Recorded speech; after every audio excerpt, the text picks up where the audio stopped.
Let's make it hurt.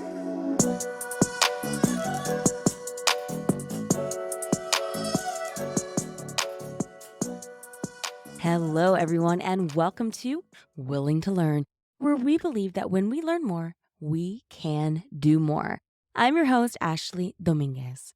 Today, we have on guest instructor Ashley Brock. Now, Ashley is a mom, stepmom, wife, ex-wife, and a co-parent, which means she holds multiple vantage points on co-parenting relationships. Now, today we are talking all about co-parenting, and Ashley is no stranger to that. She's been in co-parenting for over a decade, which means she has tremendous insight on how to navigate blended family dynamics. Now, before we jump into the interview, don't forget to rate, review, share, and subscribe to the podcast. Go follow Willing to Learn podcast on Instagram and Facebook. Please share with your friends, family, coworkers, you name it.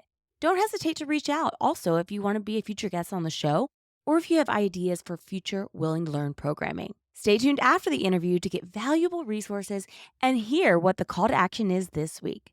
And now to our guest instructor, Ashley Brock. Can you hear me now? I can. We're here. So good to see you. You too. I'm really so happy that you were agreed to be on. Oh, the two Ashleys, the A-team. That is always isn't it so weird? Dear Ashley, I actually even thought about, I was like, maybe I should make a joke about that. I was like, don't be corny. She doesn't know you like that. Yeah. So you're in California. I am. I'm in California. I actually live between two cities, which is crazy, but I live in Fresno, California, and I live in Sacramento. So when I first met my husband, we were living like the single parent dual city life. So even after we were married, we just kept it that way. Our children are in two separate school districts in the state. It's a little bit complex, but we make it work.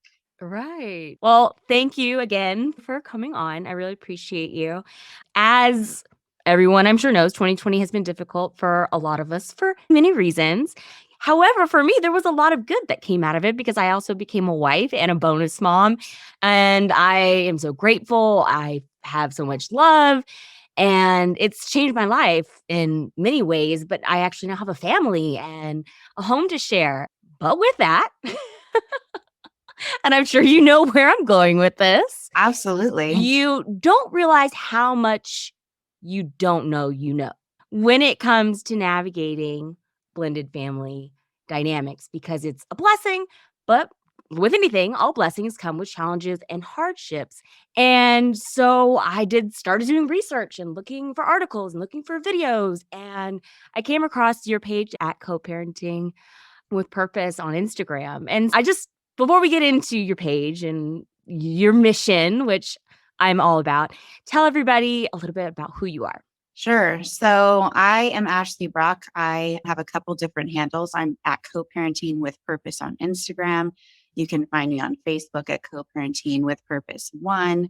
But basically, I am a mom, a stepmom, a wife, an ex-wife, an entrepreneur, a registered nurse. But most importantly, I'm a co-parent, and I'm so passionate about that role just because I feel like life has made me an expert in that area, not from my own purposeful doing, but probably a little bit of my stubbornness and all of that. If you're not learning your lessons, and life has a funny way of bringing some of that back around. But I've been co-parenting for over a decade, and I get to see all sorts of different sides of the coin, so to speak, in co-parenting. So my two daughters have different fathers. So I have one co-parent that is remarried. Online, you see a lot of sort of titles, labels, which I'm not a big fan of. But if you wanted, for definition's sake, I'm a bio mom in one scenario. So I have a daughter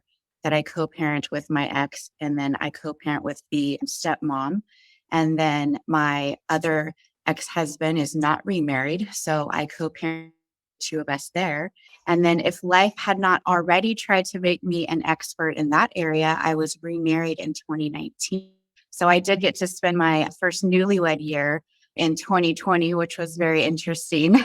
Right. But he also, my husband, has two beautiful children who are my bonus babies, and he also co-parents. So I also sit on the sidelines as a stepmom in that scenario. So I get a very unique vantage point of all sorts of different layers of these different co-parenting relationships. Awesome. Thank you for sharing. What is co-parenting with purpose? Like, what does that title mean? Why did you choose it? And yeah, what was your mission with that? So it took me a lot of years to really navigate and understand my own role as a co parent. And I feel like first in my late 20s, I probably wasn't as purposeful in that relationship as I needed to be. Over time and over circumstance, I really tried to be intentional in that relationship. Co parenting is such a huge benefit to the children if you can do it and do it well. And I think our first human reactions are to make that relationship about us as the parents, but really it's all about the children. Right. Okay. And just to clarify, you said bio mom. So for those who are unfamiliar, that's biological mom, the mother who is the biological mother of the children. And then bonus mom, which is a new term used to describe the stepmom role. Is that correct? Correct. Yes. So I get to be a bio mom to my two girls, and then I get to be a bonus mom to my husband's two children. So, yeah, those roles are very different, but it actually enhances the way that I look at those co parenting relationships. And I'm really mindful now of how I go about decision making and communicating and all of those skills that it requires to be a really good, healthy co parent. Now, when we talk about co-parenting, is that just the biological parents? Is that how you describe that relationship? I tend to describe co-parenting as all of the adults in a child's life that are there to help raise that child and have an influence. So I would extend that definition to include step parents as well. Okay. There are certainly times where I like to think of it as like the foundation, the base is the two biological parents, the mom and the dad.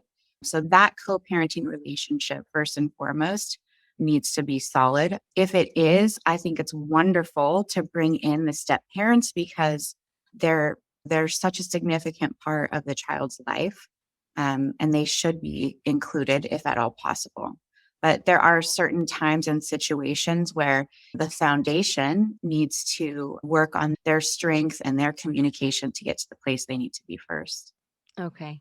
And I noticed you talked about on your page that you like to you specialize in high conflict scenarios. Is that correct? So I what does that mean? Like what is high conflict and like maybe if you can give some examples. Sure. High conflict is just that. It's where co parents just can't seem to get on the same page. And there's a lot of resentment, anger. They're very emotionally reactive. They typically, because they're so reactive, have a very difficult time making true best interest decisions for the children because when we're in such an emotionally reactive state, we tend to really focus on ourselves and how to make ourselves feel better. So high conflict is could be a whole range of things, but if we're speaking real life terms, it's those exes that are just at each other's throat. They can't make a decision to save their life on the interest of their children. Their relationships are very dysfunctional. There's a lot of associated depression, anxiety, different types of things involved in that. And those arguments, those fights, those that underlying resentment and anger is just so toxic. So that's how I would define those high conflict relationships. And I feel I'm a specialist in that area because I've come full circle from that. My relationship with my own personal co-parent has been highly contentious, highly high conflict at certain points in time. And having overcome that, having now have a very peaceful, cohesive relationship, it was a lot of work. It was a lot of work on my own part, on the part of my co-parents. And it really starts with you. It really starts within looking at yourself and how you contribute to that conflict. Yeah, I that was the first time that I saw that term used, but I know exactly what you're referring to. Actually, my parents are divorced, and they divorced probably around when I was about 13. And I would say that it could be categorized as a high Yeah. conflict scenario. But I guess the new age way is like trying to find this harmony and what's best for the children. But if I look back on my parents' relationship, and it seemed to be what this old school way is like, the divorce is over. You guys essentially hate each other. You're not going to be friends. And you manage drop offs and all those things as needed. And you try to just avoid them. You try not to talk to them. But then it seems like a lot of research and a lot of studies and a lot of people have been talking about how harmful that is. I think that's what's interesting is to see how, because this was early 2000s for me when was the, I guess, the narrative around divorce and trying to co-parent after that. But now it's like, it's almost, I don't want to say that, I definitely don't want to say it's like they're encouraged to be friends, but there is this more awareness of putting yourself aside because it's going to be harmful for the children. Yeah. And what you're describing, where you're not communicating at drop off, you're just trying to stay in your lane and not really interact with that parent. There is a model called parallel parenting. I'm not a true expert on that. I know that there's a great resource out there. I'm sure he'd be fine letting me give him a plug at Unapologetic Parenting. It has a lot of fire feeds and content on parallel parenting, but that is essentially when you are in such a high conflict situation, you just can't parent. You do something called parallel, where you literally just stay in your lane. The two homes are the two homes, and you are business partners, and that's it. There's no warm and fuzzies, there's no friendly contact. And that does work for some people because it can eliminate some of the conflict and bring some peace. But I think some of the newer age models is really trying to get to the heart of this cooperative co-parenting, because there's so many studies that show that cooperative co-parenting really does benefit the children in the long term, developmentally, academically, socially. And so that's where my heart lies and where my passion lies, is trying to help people push through those high conflict situations to get to a cooperative state. And so I know that this is the goal, but what about in situations where there is just so much hurt? There is like so much betrayal. You've been called every name in the book. Like, how do you do it? Like, like how do you get past that? Especially in situations where marriage is in really bad. Like, how do you keep like that as the goal, cooperative co-parenting, a mission when you can be so blinded by your own hurt. Yeah, if I have not already lived to tell the tale and been through some of the darkest days of my life, fighting for a child that I created with someone I once loved, and I'm now fighting for a place in their life. There was one point where I had only 20% custody of one of my daughters, and it was like heart-wrenching. It was terrible. I was filled with so much hurt and anger and resentment, and I just thought, there's just no way. There's just no way that I'll ever be able to forgive or have peace, or even maybe look this person in the eye again. But I'm telling you, it starts within, and that healing factor, doing the healing work to heal some of those wounds. That's where you take your own power back and understand that peace and healing is here. It's within. Nothing that another person can truly offer you. And forgiveness really isn't even for them, it's for you. Do you have any tips or specific things that you feel like helped you in your journey to forgiving and letting go? I think professional intervention, having a good sound therapist that you connect with, that maybe even has experience working particularly with people of divorce or co-parents, I think that's great. I did a lot of research and reading, and there isn't one in particular that I can think of, except for it's a book called An Unexpected Journey, and it's a workbook as well. It works best if you're doing it in a co-parenting counseling sort of situation, but you could certainly do the work on your own. And it really helped to shed light on what I was feeling, like why the anger, the resentment, and what I could do about it, even if my co-parent weren't open to doing that work with me. But thankfully they were. But that's a great resource that I used. Oh, okay. So, what I want us to do now is clarify some of the bad information that's out there around co parenting. So, what are some things that are out there that are just wrong that need to be redefined, re-explained, and re-accepted into society? Yeah, this one was a hard one for me to prepare for because I think there are so many myths out there about co-parenting and blended families. But I'm going to touch on the ones that are nearest and dearest to my heart that I see reoccurring either in my personal circle or people that reach out to me online. And number one is you should stay together for the kids. So I don't know if you've heard that phrase. Oh, I'm sure this yeah. has I been mean, going on for oh, yeah. generations, but there's this myth out there that it's best to stay together for the kids. And that is 100% false.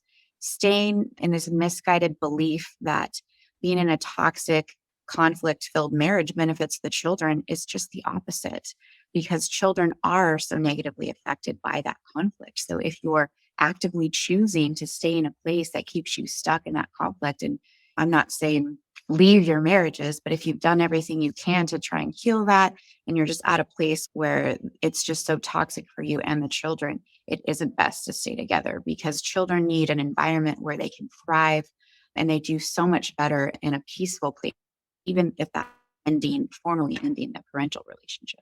Right. And just to clarify, you're not saying that leave your marriage when it gets tough. No, it's because marriages take hard work. It takes continued work and persistence and dedication, communication, therapy, prayer, all the things, all the things. Yes. But when you've exhausted all of these options and the environment is still toxic, it's going to affect the children more negatively rather than if you are both living apart. Yes. And you see this trend towards, well, people try to put timelines on things. Well, we'll stay together until maybe they're 15 or until they leave for college and where these thoughts originate, but you're essentially subjecting your children throughout these, very critical developmental years to all this toxicity. When if you could get to a place to just look in the mirror and amicably say, hey, this just doesn't work. Can we do this? Can we co-parent and have more fulfilling, peaceful lives apart? So I think staying together for the kids is the number one false, misguided belief out there. I think another one is this idea of the shame and the guilt that once you decide to divorce, that goes away.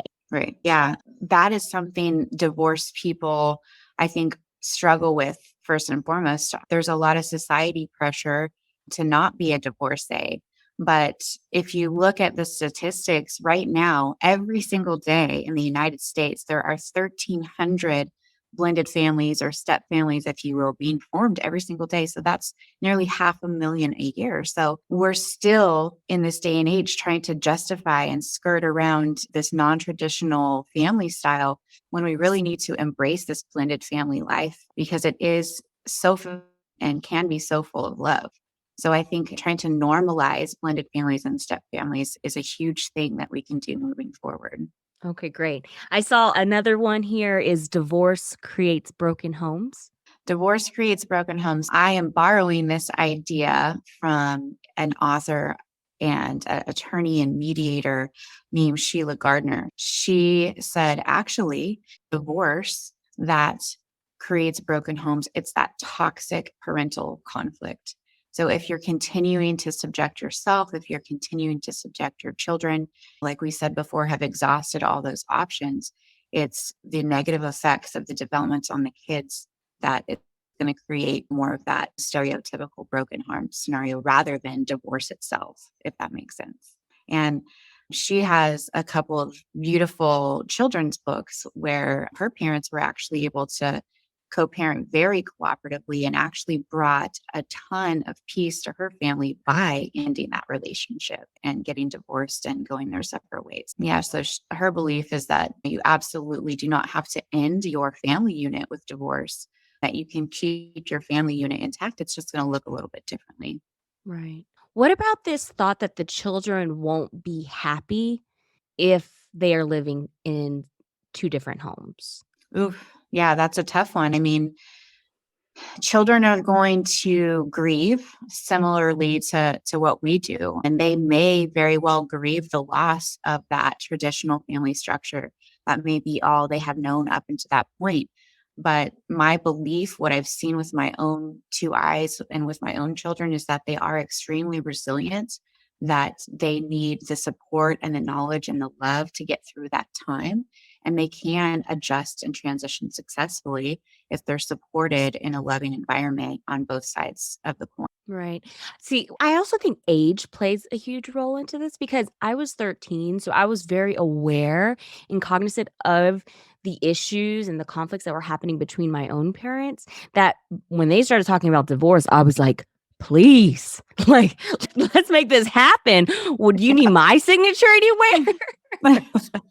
But I think maybe some of the younger children initially will have a harder issue with it. But then I'll also say if they're so young to where this is happening all of their lives and they don't know any different, I also think that then that's the norm. And then there's no ever this issue of like, well, I wish our parents still together because I've always known them to be apart and we've always lived apart. Right. So my oldest daughter, when my ex and I divorced, she was 2. She hardly remembers her father and I being together. She has a couple memories, but they're very faint. Her transition, from my perspective, was probably one of the easiest. At first, of course, it's going to be a little bit hard just because they're in new homes or new environments if one of the parents moves out. But I think hers was the most smooth and cohesive. And then my older daughter, we were, I believe, 5 when we divorced. And I feel like that was a little bit harder. It was still over her head at that point, but she was aware enough to know what was happening in like a kindergarten age type place. Right. And we're back. We're back. Sorry, I don't know what's going That's on. okay. But I saw your 2 daughters had very different experiences. Do you notice that manifesting differently as they're getting older? Not right now. I feel like both of them have adjusted very well, but I also think that's just the hard work that we as co-parents have put into putting a layer of protection around them and trying to shield, from any past conflict. There isn't any right now, so there's not a lot to shield them from, but I think that has 100% been related to us putting that layer of protection around them, not disparaging one another, not in front of them, trying to shield them from any type of like court battles or custody situations that may have happened in the past. Okay, great. So what's another myth that we need to dispel about Co-parenting. I think the other myth is that co-parenting is for the parents. We tend to, as human beings, put a lot of focus on ourselves and maybe not purposefully, but the co-parenting isn't for us, it's for the children. It's a huge benefit for our kids. And that's why it's so very important as we navigate our new role, or maybe a role we've been in for many years, that we really focus in on learning the skills necessary to be an effective co-parent, because they are going to look a little bit different than when we were parenting under one roof. Right. And I think that's what you have to constantly remind yourself of, like, putting yourself and your ego aside and saying, Yeah. "Okay, what is best for insert name of child? What is best for them? Not what is best for me, what feels comfortable for me, what I would do as my first knee-jerk reaction." It's being able to, like, take those moments of, like, count to 10, let me think about this, process before you just react. Absolutely. You hit the nail on the head with that. Emotional reactivity is like the number one thing that can be so damaging and or dangerous in a sense in co-parenting. Parents put themselves in a place where their decision making is so blinded and skewed because they're so focused on what decision am I going to make me feel better.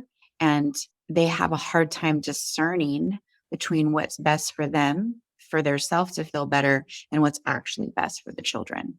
It's a lot though, right? It's Yeah. not easy. So all that's Hey, to it's very say, heavy. right, it's not easy. And while this is the target, while this is the goal, this isn't something that you write once and then you're like, or you read once and you're like, "Oh, okay, well, I got it down. I'm good." Yeah, It's no, it is continual, always a work in progress. right? Continual practice, meditation, prayer, reading, counsel. It is a process. Okay, so now let's get into some of the truths. What are some facts or what are your truths when it comes to navigating a co-parenting relationship? I really just think that as a co-parent, you have a lot of power, meaning that you're either going to nurture or damage your child's development while you're playing your co-parent role. And that's something that I did not understand or really was aware of early on in my co-parenting days. But that is where it was really the aha for me. Like, this isn't about me anymore. This isn't about my hurt, my resentment, anything that I may be feeling towards my co-parent. This is really about my child. And my child, no matter what, will always be in the middle. And not that we want them to feel caught in the middle, but like, if we are doing things to undermine our co-parent, or we're doing things to purposefully manipulate them or throw daggers at them, we are targeting our children unknowingly because they are in the middle. So just being aware and having that awareness that the way you choose to co-parent can either nurture or damage your child's long-term development, I think it's key. That is so good. What about this one? Because I've heard a lot about boundary setting and that a parenting plan, it can be a really good tool to help a co-parenting relationship. So, do you use a parenting plan or what are your thoughts on it? Yeah, I think parenting plans are beautiful. And the most beautiful parenting plans come from a true cooperation from both sides. And you really have to go into making your parenting plan with an open mind. You have to do a lot of self work, knowing, okay, what are the most important aspects for me? And then what are maybe some of the things that aren't as important that I can give on? And you have to know that two people are not, especially if you're in a divorce situation, you probably didn't get and agree. So you have to be realistic. I'm not going to get everything I want out of this parenting plan. But again, it's not about you. It's not about them. It's about your children. So if you can stay super, super focused on what is child at that moment and work with your co-parent to agree on a parenting plan, that's the most beautiful type. I personally have been in situations where we could not agree on a parenting plan and we had to have legal intervention. We had to have a family law judge order us a particular parenting plan. And having come full circle, I think both of us realized that isn't what was best for our child because there is a stranger that is making decisions on our child that they may have never even laid eyes on. A parenting plan can give a lot of great structure. It also makes things just run a little bit smoother. You're not having to fight over every single holiday or every single weekly exchange, Yeah, child's birthdays, all of that can be laid out. that's what I wanted you to get into, the nitty-gritty of the details of what type of components or topics could be included in a family or co-parenting plan. So your parenting plan, there's lots of good books out there on this. I'll try to think of one. I think I actually have one in my bedroom drawer. But you need to first and foremost think about what does that week schedule look like for your child? Things to consider is the proximity of the parents' homes to one another. Where does the child go to school? What are the parents' work schedules? All of those things need to be considered what that week schedule looks like for the child. For our blended family, our children are on two of the most popular weekly schedules. We have a week on, week off with one set of children, and we have what's called a 2-5-5 rotation for the other set of children. What's a Week off 2 is what's a 255? a 2-2-5-5 is basically where the parents split the week. So has every Monday, Tuesday, one parent has every Wednesday, Thursday, and then you rotate weekends Friday to Monday. There are quite a bit of trends that happen with that. The longest that you'll ever be with the child is 5 days, but then the longest you'll be without the child is 5 days. So there's pros to both. I think that the 2-2-5-5 works well if the parents are in close proximity to each other, the children are in the similar school district or in the same school. It's easier for extracurricular type activities. So let's say someone is in sports and they have practices and games on the weekends. That kind of helps rotate the responsibilities. But the week on, week off is good for like continuity. There's not as much belongings or transitions. So kids that can struggle with transitions, that can be a really good schedule for them. I've started the week on, week off as early with my oldest as like 6 years old, and she did well with that. But really, it's for kind of that older school age, junior high level. But that is something that you can talk with your co-parents about is that daily schedule. So probably the first thing to get ironed out. Okay. And how often should a parenting plan be changed, or can it be changed? A parenting plan can be changed as often as the needs of the child change. And ideally, it's a very dynamic and fluid plan. I think where the family court system can get us stuck a little bit if we're parents that are in a highly contentious relationship and we're in and out of court, where they get us stuck is that orders on paper and panic in the mindset that I have to follow these orders and these orders can't change. But you have to know and be aware in the back of your mind that even though maybe at one point you couldn't get along, you couldn't agree on a plan, so you have orders, you can change those orders at any time as long as you have agreement from your co-parent. So if Oh, you come together and something has changed in your child's life that, you know, something just isn't working, you can change that with a dual notarized signature at any time. okay. So you said in your case, you did have the courts involved in the development of that co-parenting plan. Is a mediator always necessary to build a co-parenting plan, or can this be done simply on behalf of the co-parents? No, you do not always have to have a mediator. I think a mediator is helpful. I think it helps to keep things focused. It feels to me, in my personal experience, it feels a little bit more business like, likely to fall into that emotional reactivity. But certainly you could sit at a table at a Starbucks, wherever you're most comfortable, and you could make a parenting plan between yourselves. 100%. You, at the end of the day, you are the parents, know your child backwards and forwards. You know what's best for them. If at all you can cooperate and make that plan together without intervention, that's the best case scenario.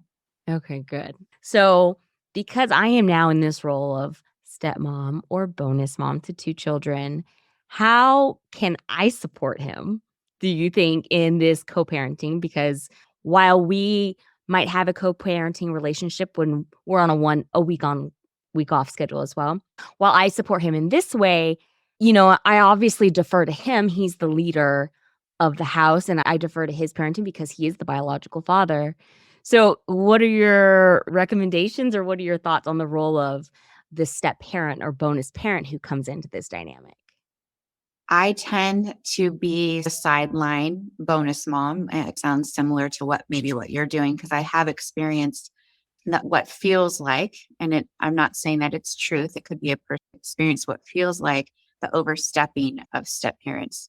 And it's just a very sensitive fine line that you have to walk. So I believe that the most healthy role we can play as a bonus parent is to really be that support person. I like to think of the inner circle would be the biological parents, mom and dad. And then we as step parents are that outer net, we're that outer circle of support and of love and of encouragement. I am on the sidelines for my husband, and I often ask him, are you venting? Do you just need a listening ear? Do you need advice? I have to, there challenges my communication on seeing what he needs in that moment. Because sometimes he just needs to vent. He doesn't need me to give my 2 cents. And other times he is seeking my advice or my support in something. Is that challenging at all for you to be a bio parent in these situations where you do have more control or power, and then to toggle over to this other role of being a bonus mom and moving, reimagining and redefining that position, or repositioning yourself in that role to one that's back? Yeah, it takes a lot of that to understand, okay, where is my role? What hat am I wearing today? And I really try to be very empathetic in my responses in, as a biological mom, I want to be very courteous to what the other person may be feeling on the other side. So that's just where I lie in that. But it is challenging. It's not perfect. It is definitely always a work in progress for sure. Do you think that because you're a bio mom, and then you said on one of your daughter's fathers also has a stepmom on that side, right? Does Yeah. Has that relationship at all affected how you now step into the role of bonus mom? 100%. I think I've learned a lot from her.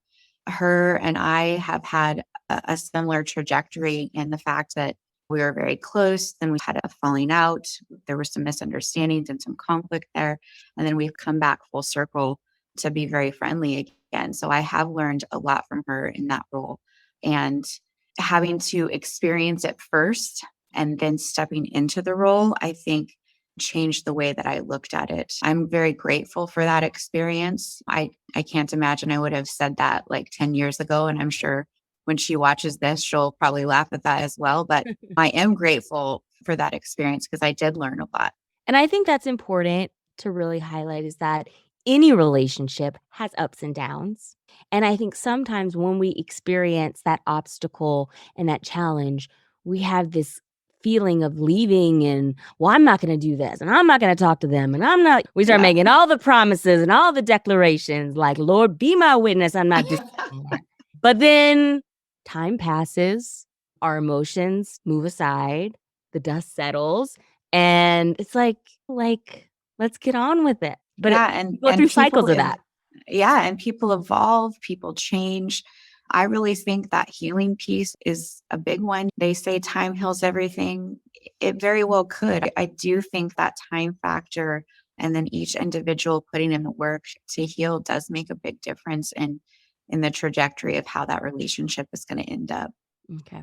All right, let's play a little game I like to call Right. In My Expert Opinion. So I'm going to list off some topics and I would love your expert opinion. And you can just give me your hot take, your initial reaction in a few sentences.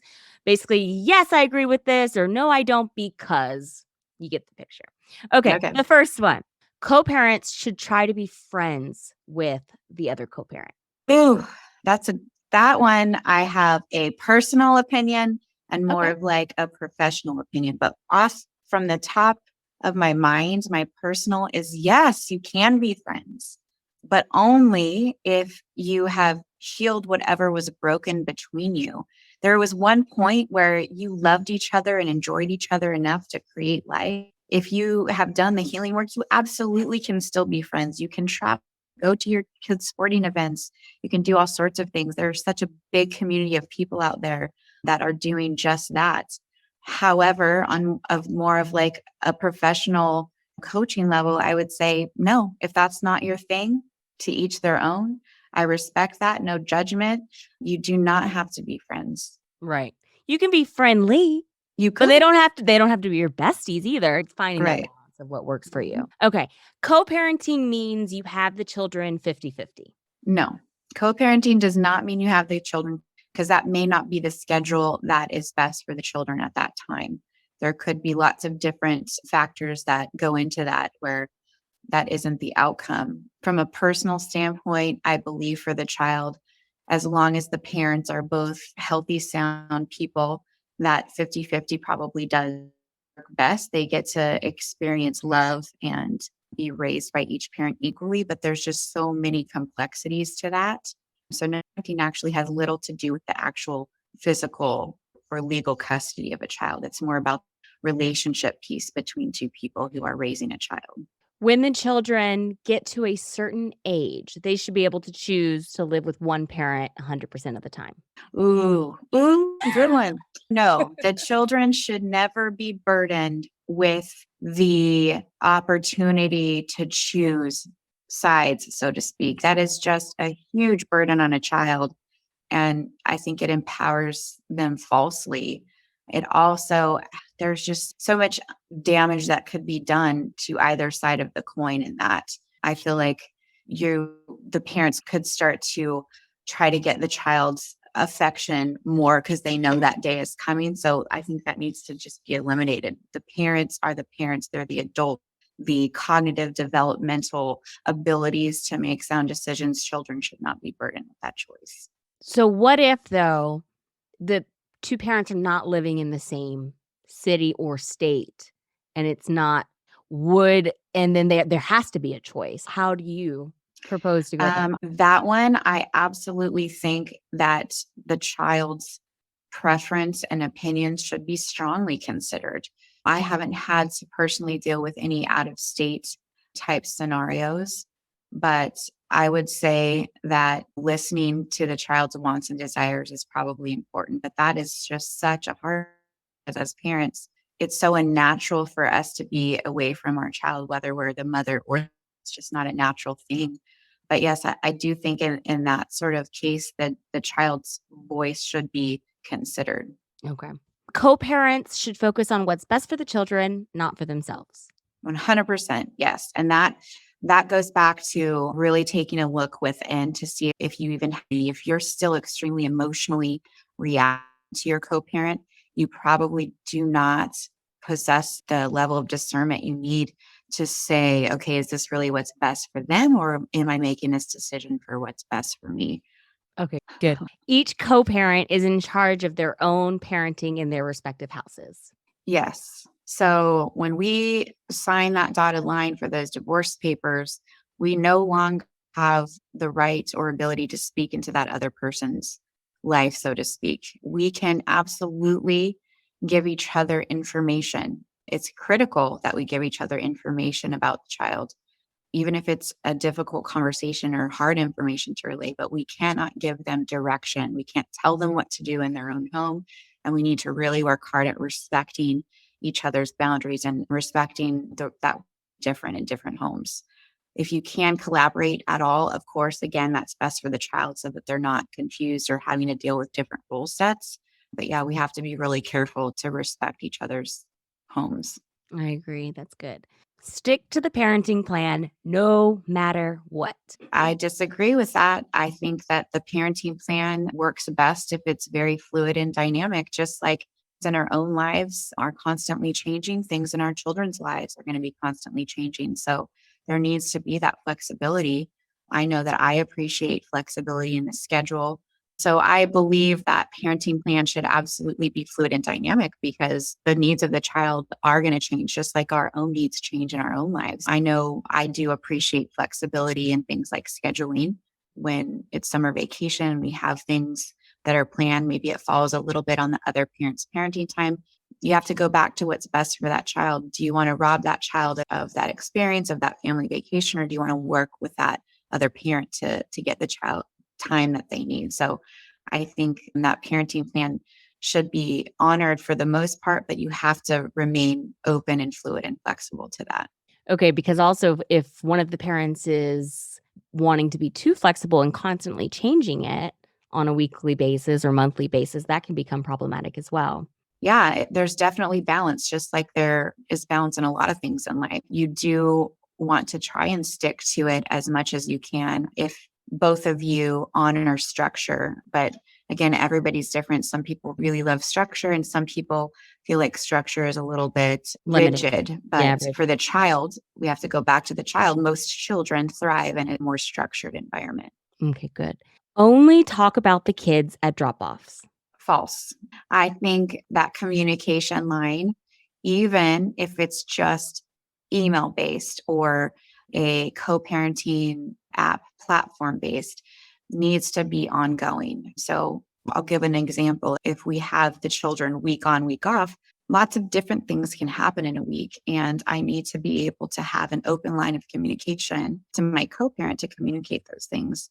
And we have to be able to discern, okay, is this urgent, emergent? I need to pick up the phone and have a telephone call. Is it urgent enough for it? It needs a timely response. Is it a text message?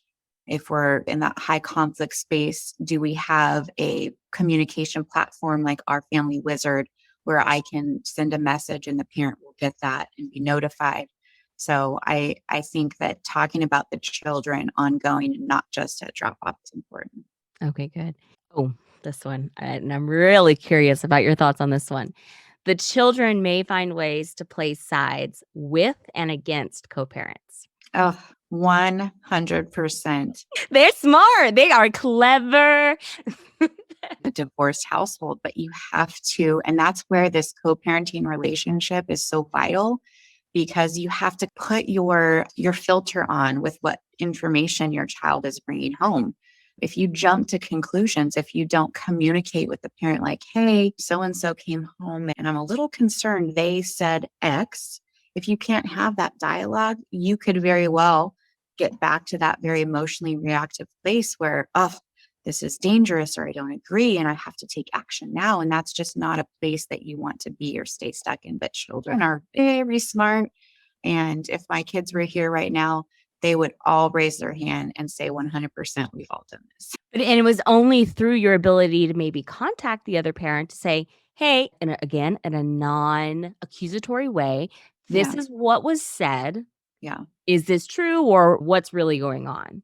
Yeah. And there have been so many times, countless times where a lot of conflict could have been avoided if we would have been in a place where we could do that. But I would say the biggest arguments, the biggest fights, the biggest court battles have happened because of that lack of co parenting cohesiveness, where we didn't have that ability to pick up the phone and say, hey, she said this happened and you said this. Like, I'm going to put it through the 10-year-old, or maybe that's not exactly how it happened.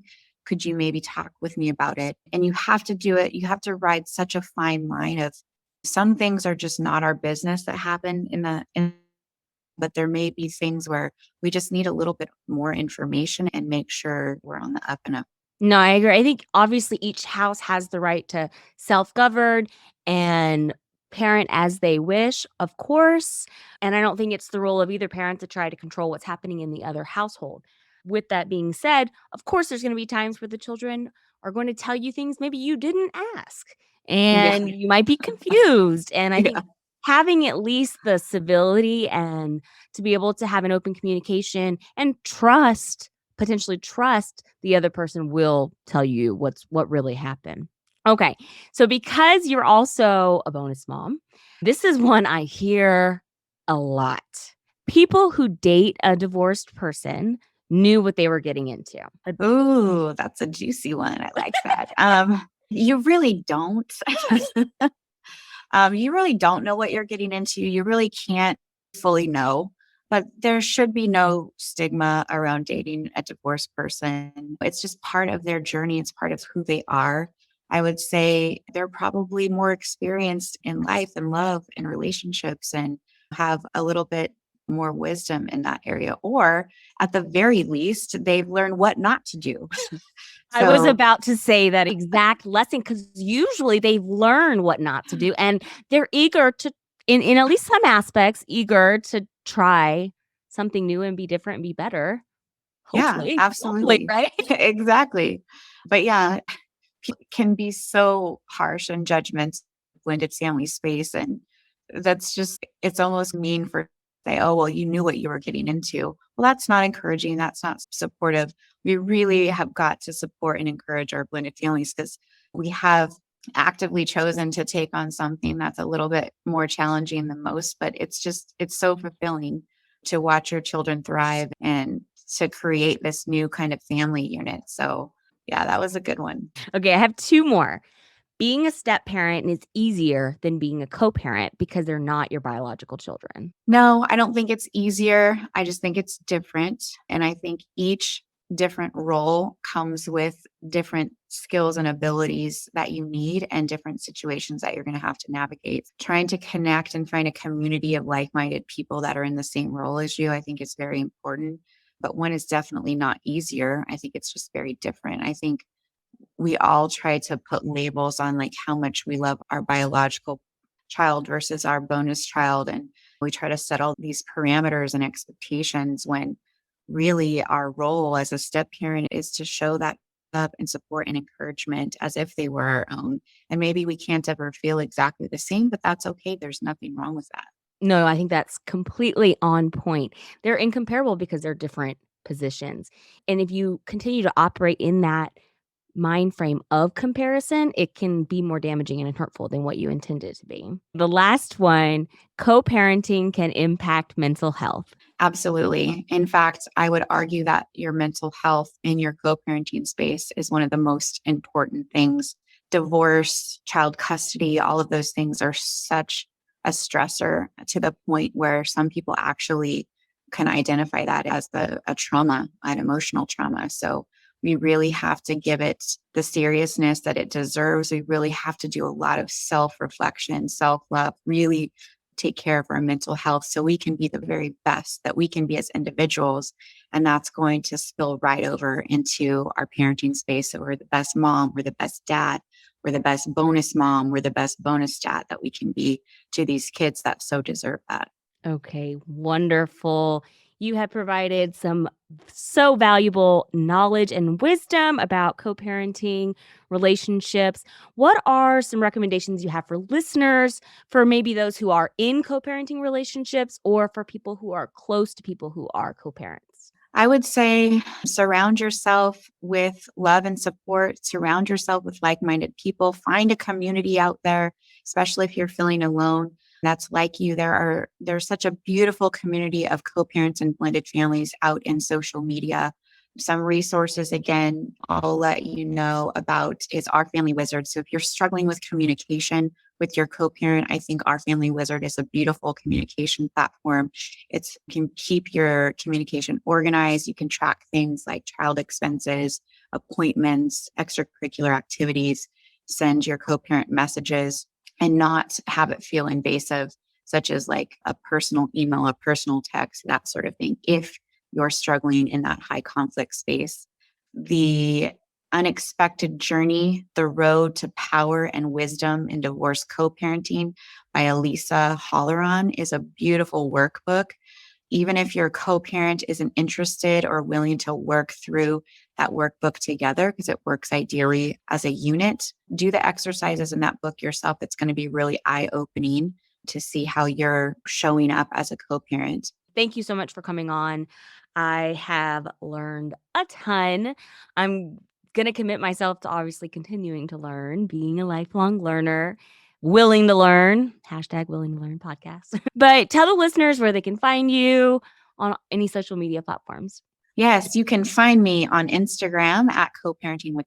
You can find me with the same name on Facebook, Co-Parenting with Purpose One.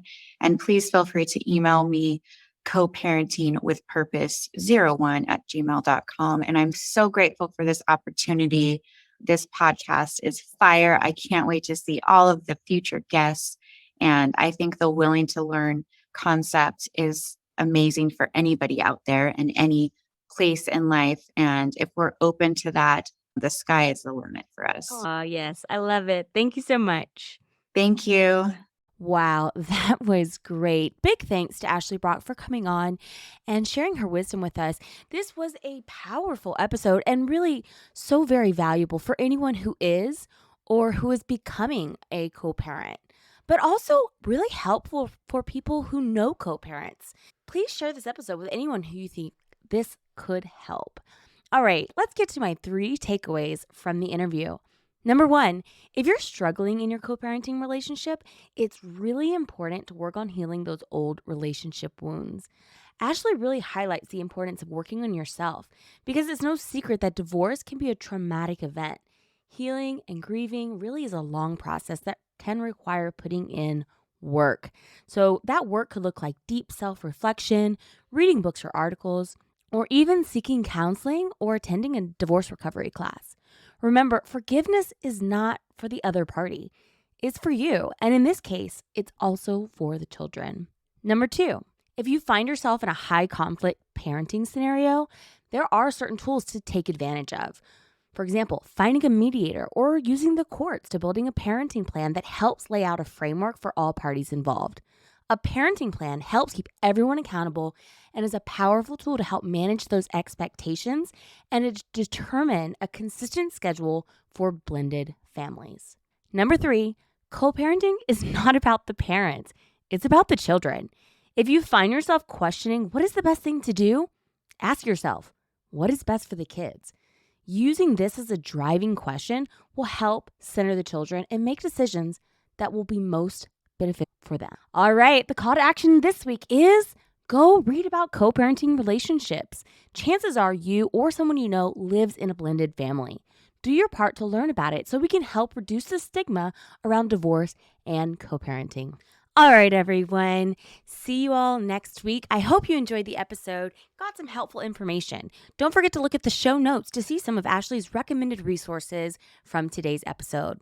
And remember, when we learn more, we do more and we can be more for ourselves and others.